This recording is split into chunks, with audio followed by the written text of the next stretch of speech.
you gotta be within 50 feet to send a drop. 911, what's your emergency? Hi, my son is being held. I can't do that. I'll kill you if you hurt my son. I'll show them how dangerous a mother can be.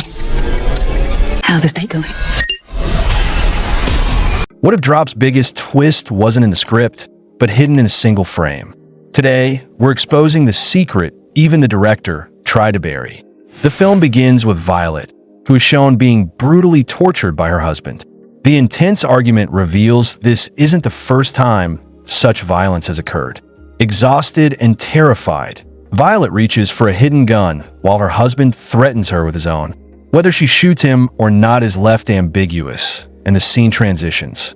Years later, we see Violet again, stronger and no longer with her abusive husband. Now, as part of her profession, she helps other women who have faced domestic abuse.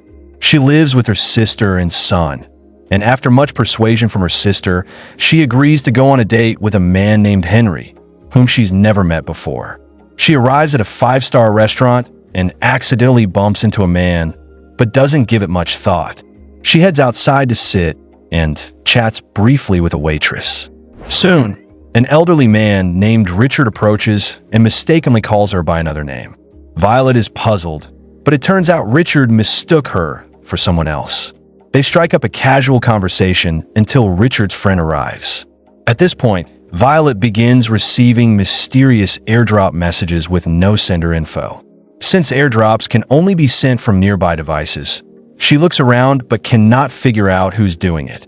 Just then, Henry arrives, and their formal date begins.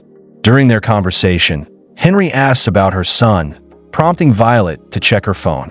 She finds more airdrops, followed by a chilling message, "Check your security camera." Horrified, Violet views live footage showing masked men breaking into her house, armed and threatening her loved ones. Before she can alert Henry, another message warns her to stay silent. In a panic, she moves away and tries to contact the police, only to receive another message. "Your phone is cloned. I can see everything. Don't call the police." Disturbed, Violet bumps again into the same man from earlier, but ignores him and heads to the washroom. Inside, she discreetly tries to ask other women for help, but receives another threatening message warning her not to act smart. Realizing she's being watched constantly, she returns to her table and tries to compose herself. She then texts the stranger, asking who he is and what he wants. The reply is shocking. He tells her that Henry, the man she's dining with, is a photographer and that she must steal and destroy the memory card from his camera. To distract Henry, she pretends to have lost her watch and asks him to look for it. Once he leaves, she stealthily takes the memory card, which contains evidence of the mayor's corruption. She breaks the card and returns the camera just as Henry comes back. Later, Violet sends a message to the stranger saying the job is done and to remove his men from her house. But the man replies there's one more task. She must retrieve a container hidden in the restaurant's toll box and make Henry drink the liquid inside, which is poison. Horrified, she refuses, but he blackmails her by threatening her son's life. Reluctantly, she prepares to go through with it.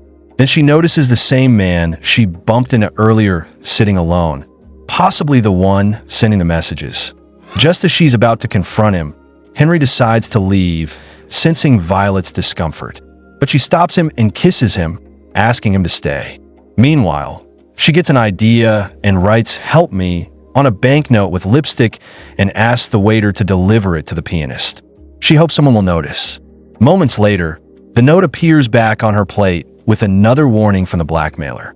Suddenly, the pianist collapses after drinking something, proving that the blackmailer intercepted her cry for help and eliminated the innocent musician. Now desperate, Violet checks her cameras again and sees her sister and son being tortured. The kidnapper locks her son in a room and threatens worse if she doesn't act. Violet returns to the table, brings a drink for Henry, and prepares to poison it. But when Henry sincerely praises her honesty and strength, she feels guilty and spills the drink intentionally. As he leaves to clean up, the blackmailer messages again, accusing her of being too smart. Furious, Violet goes to confront the mystery man, only to see someone join him, casting doubt on his identity.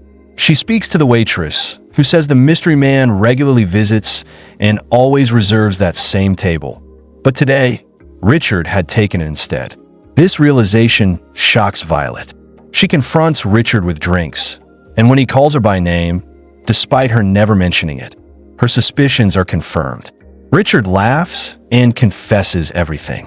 He tells her the poison drink she gave Henry didn't work, but she made a mistake that cost the innocent pianist his life.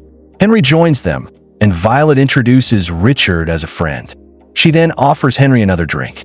After he takes a sip and leaves, Violet tells Richard she didn't poison Henry's drink. She had poisoned Richard's food while he was distracted watching Henry. Realizing the deception, Richard flies into a rage, pulls out a gun, and aims at Violet.